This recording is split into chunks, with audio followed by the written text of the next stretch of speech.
안녕하세요. 오늘 고전 책방에서 소개해드릴 작품은 미국 상류사회의 치부를 가장 적나라하게 담아낸 고전작품 중 하나로 손꼽히는 위대한 개츠비입니다. 이 작품을 쓴 작가 스콧 피츠제럴드는 1896년 미국에서 태어나 미국 역사상 가장 화려한 호황기였던 1920년대 재즈 시대의 이면을 예리하게 파헤친 작품들로 큰 성공을 거둔 작가입니다. 피츠제럴드는 성공을 거두기 전에는 가난한 집안 사정 때문에 부유층 여자들에게 몇 차례 청혼을 거절당한 적이 있고, 그의 아내였던 부유한 가문 출신의 젤다 피츠제럴드도 처음에는 경제적 가난 때문에 피츠제럴드와 파혼했다가 그가 경제적 안정을 이룬 후에야 비로소 결혼한 바 있습니다. 이 때문에 피츠제럴드는 평생 돈과 성공에 크게 집착했는데요. 피츠제럴드와 젤다 부부는 뉴욕과 파리를 오가는 호화로운 생활을 이어가며 1920년대 재즈 시대를 종횡무진하는 스타 커플로 자리매김합니다.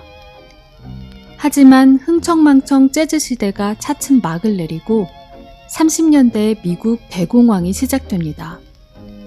온갖 무절제한 기행을 일삼던 이 스타 커플도 알코올 중독과 경제적 파산에 시달리고, 이 와중에 눈부신 재능마저 고갈된 피츠제럴드는 결국 헐리우드에서 상업영화 극작가로 활동하다가 1940년 44살의 젊은 나이에 심장마비로 죽음을 맞습니다. 그가 재즈 시대의 왕자로 군림하던 1925년에 쓰여진 위대한 개츠비에는 그를 닮은 젊고 잘생기고 돈과 성공과 아름다운 상류층 여인을 얻기 위해 자신의 모든 것을 고갈시키고 마는 개츠비라는 인물이 등장합니다. 1920년대 미국은 유럽에서 벌어진 1차 세계대전 덕에 군수업이 발달하고 증권업이 호황을 이뤘고, 금주법을 피해 성장한 갱단들의 활약으로 사치와 향락이 난무하던 시대였습니다.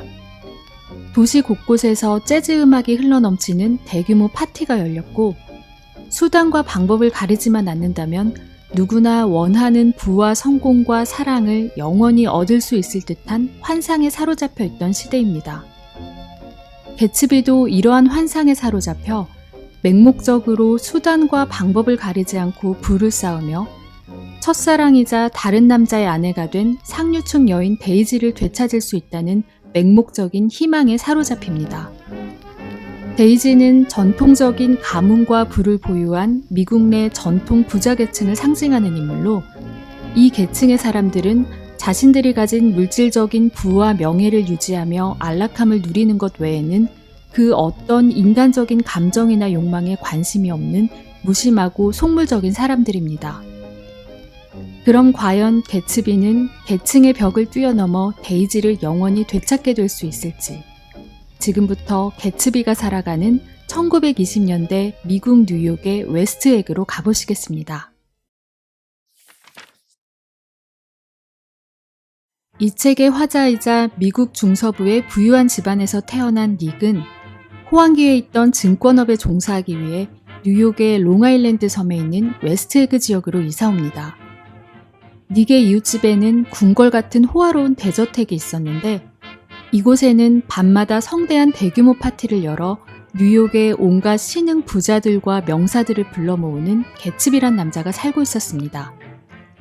파티에 온 손님들은 놀이공원에 온 듯 신나게 파티를 즐기다 갔지만, 정작 개츠비와 친분이 있거나 개츠비의 진짜 정체를 아는 사람은 많지 않았습니다.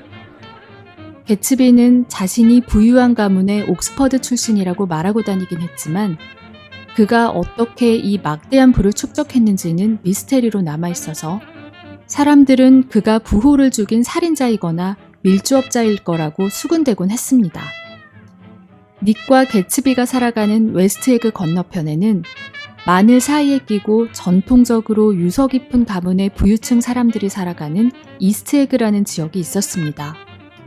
그곳에는 닉의 먼 친척 여동생뻘인 데이지와 그녀의 남편이자 닉의 예일대 동문인 톰이 살고 있었는데, 톰은 아름다운 부인을 두고도 빈민가에 있는 자동차 정비소 주인의 부인과 바람을 피고 있었습니다.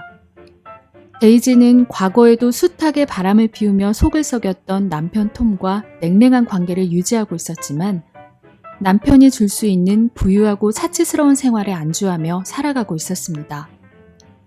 그러던 어느 날 개츠비는 이웃인 닉에게 자신의 부유함을 과시하며 접근하더니 이스트에그에 사는 닉의 친척 데이지와 자신을 집에 함께 초대해달라는 뜬금없는 부탁을 합니다.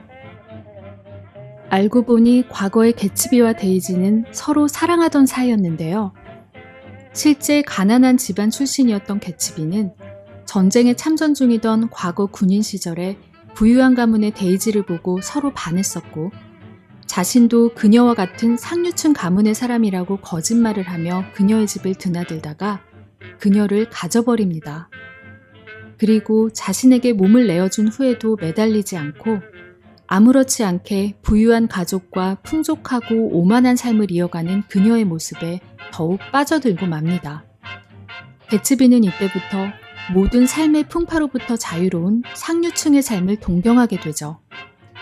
두 사람은 개츠비가 해외 파병을 가게 되어 어쩔 수 없이 헤어져야 했고 한동안 서로 열렬한 사랑의 편지를 주고받았지만 데이지는 어렸고 그녀의 세계는 파티의 소란스러움과 속물근성의 냄새로 가득 차 있었습니다. 한동안 개츠비를 기다리던 그녀는 곧 다시 사교계의 모습을 드러내 하루에 대여섯 명의 남자들과 데이트를 하는 생활을 이어갔고 자신의 인생에서 돈과 현실적인 풍요가 손만 뻗으면 닿는 곳에 있어야 한다고 굳게 믿었던 그녀는 곧 재력가인 톰을 만나 초호와 결혼식을 올리고 남태평양으로 석 달짜리 신혼여행을 떠납니다. 전쟁이 끝나고 다시 미국에 돌아온 개츠비는 호화 요트를 갖고 있는 부호의 눈에 들어 그의 개인 비서 업무를 하다가 뉴욕 깽당과 손잡고 밀주업을 하며 막대한 부를 축적하게 됐고 이후 상류사회에 있는 데이지를 되찾고 싶어 했던 것입니다.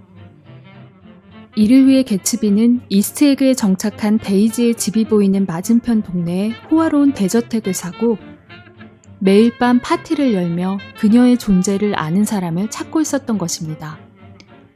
그리고 며칠 전 파티에 왔던 데이지의 친구이자 이제 막 닉과 데이트를 시작한 여인으로부터 데이지와 닉이 먼 친척 사이라는 것을 전해들은 개츠비는 데이지와의 재회를 주도 면밀하게 계획하고 있던 것입니다.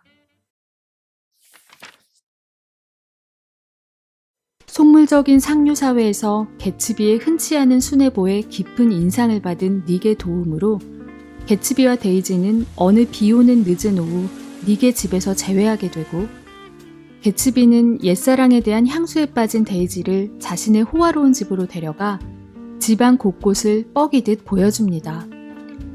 닉은 데이지를 보고 황홀해하는 개츠비를 바라보며 그가 얼마나 오랫동안 이를 악문 채 이 순간을 꿈꿔왔는지 깨닫게 됩니다.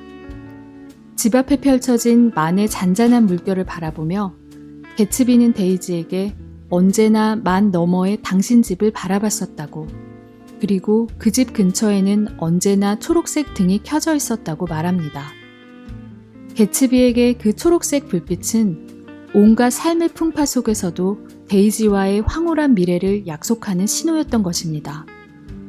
하지만 데이지는 개어가는 하늘에서 분홍빛으로 빛나는 구름을 바라보며 저 분홍색 구름 하나를 가졌으면 좋겠어 라는 맥락 없는 말을 할 뿐입니다. 개츠비의 무거운 집념에 비해 데이지는 한없이 가벼운 인물일 뿐이라는 것을 암시하는 대목이죠. 부인인 데이지가 최근 개츠비라는 수상한 작자와 어울리고 있다는 것을 알게 된 톰은 개츠비가 어떤 작자인지 알아보기 위해 어느 날 데이지와 함께 개츠비의 파티에 찾아갑니다. 신흥 부자들과 영화계 인사들로 가득한 파티장은 브로드웨이를 통째로 옮겨놓은 듯한 날 것 그대로의 활기가 넘쳐 흐르고 있었고 사람들은 곳곳에서 주변의 시선을 아랑곳하지 않은 채 노골적으로 뜨거운 눈빛을 교환하고 있었습니다. 바람둥이였던 톰은 파티 분위기에 취해 개츠비에 대한 의심도 내려놓은 채 흥청망청 정신없이 놀지만 데이지는 파티의 분위기에 겁을 먹고 맙니다. 개츠비의 격이 없는 파티에는 데이지의 삶에 완전히 결여돼 있는 열정과 자유와 낭만이 가득했고 그녀를 그 세계로 넘어오라고 유혹하고 있었기 때문입니다. 하지만 그녀는 자유로워지기엔 자신의 부와 안락함을 위해 지켜야 할 것이 너무나 많은 경직된 상류층 여성이었습니다. 이런 데이지의 마음을 읽었던 개츠비는 그날 밤 파티가 끝난 후 닉에게 데이지가 파티를 좋아하지 않았고 그녀가 너무 멀게 느껴졌다고 고백합니다. 이후 개츠비는 더 이상 파티를 열지 않고 매주 성대한 파티를 준비하느라 분주하던 하인들도 모두 해고해버립니다.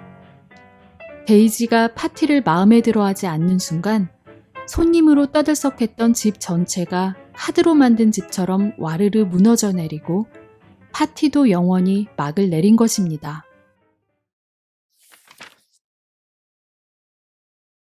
개츠비의 파티가 사라진 후 적막해진 집에 데이지가 남몰래 드나들며 개츠비와 뜨거운 만남을 지속해가고 데이지는 톰을 버리고 개츠비와 함께 떠날 작전까지 세웁니다. 두 사람이 잦은 만남을 이어가는 것을 안 톰은 질투에 사로잡혀 개츠비의 뒷조사를 하고 다닙니다. 그러던 어느 날 톰은 데이지와 개츠비와 닉과 닉의 여자친구를 뉴욕 시내 호텔의 스위트룸으로 불러들여 술을 마시는데 데이지의 사랑을 얻었다고 생각해 의기양양해진 개츠비는 톰에게 부인은 당신이 아닌 자신을 사랑한다고 말합니다. 그러자 톰은 개츠비는 진짜 옥스포드 졸업생이 아니고 깽단과 함께 밀주 사업을 하며 지저분한 방법으로 부를 축적했다며 반격을 합니다. 개츠비는 이에 제대로 항변하지 못하고 데이지는 개츠비가 읽은 부가 자신이 알 수 없고 알고 싶지도 않은 어둠의 세계에 뿌리를 두고 있다는 사실에 겁을 먹고 맙니다. 현실적 안정과 부를 중시하는 그녀에게 이런 불안정한 세계는 용납하기 힘든 것이었죠.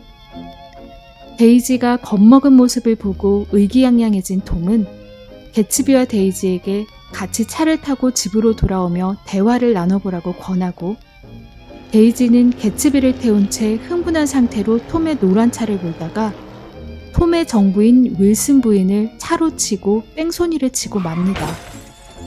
그날 밤 사고를 추궁하는 닉에게 개츠비는 자신이 데이지의 뺑소니 죄를 뒤집어 쓰겠다고 말합니다. 뺑소니 사고로 부인을 잃은 자동차 정비사 윌슨은 복수를 위해 총을 들고 노란 차의 주인인 톰의 집에 찾아가고 톰은 윌슨에게 건넌 마을 개츠비가 그 차를 몰았다며 개츠비의 집을 알려줍니다. 이에 윌슨은 개츠비의 집에 찾아가 풀장에 있던 개츠비를 총으로 쏘아 죽이고 자신도 정원에서 자살하고 맙니다. 매일 밤 수백 명의 사람들로 붐비는 성대한 파티를 벌이던 개츠비였지만 정작 그의 장례식에는 닉과 실제로 살아있었던 그의 추레한 모습의 아버지 외에는 아무도 찾아오지 않았습니다. 데이지조차 꽃 한 송이 보내지 않고 톰과 함께 기약 없는 여행을 떠나버린 후였습니다. 닉은 진짜 사랑과 우정이 존재하지 않는 도시의 환멸을 느껴 도시를 떠나기로 결심하고 마지막 날 밤 건너편 해변의 데이지 집 근처에서 번쩍이는 초록색 불빛을 바라보며 다음과 같은 생각을 합니다. 개츠비는 그 초록색 불빛을 믿었다. 해가 갈수록 우리에게서 멀어지기만 하는 황홀한 미래를. 이제 그것은 자취를 감추었다. 그러나 뭐가 문제겠는가. 내일 우리는 더 빨리 달리고 더 멀리 팔을 뻗을 것이다. 모두가 꿈꾸곤 하는 상류사회는 자신이 가진 것을 잃지 않으려는 철저한 이기심과 계산에 의해서만 움직이는 비정하고 무책임한 세계이고 데이지와 톰과 같은 사람들이 안락하게 몸을 숨기고 있는 세계입니다. 그런 세계를 계속해서 열망할 준비가 되어 있는지, 그리고 그러한 세계에 들어가기 위해서 변치 않는 사랑이나 낭만적 순애보 같은 낭만적 순진함은 버릴 준비가 되어 있는지를 묻고 있는 듯한 결말이었습니다. 속물적인 세계에서 낭만적 사랑이라는 결코 이루어질 수 없는 것을 꿈꾼 개츠비는 그래서 위대한 인물이었던 것 같습니다. 오늘 요약 내용이 마음에 드셨으면 좋아요와 구독 잊지 마시고요. 편안한 밤 되세요. 감사합니다.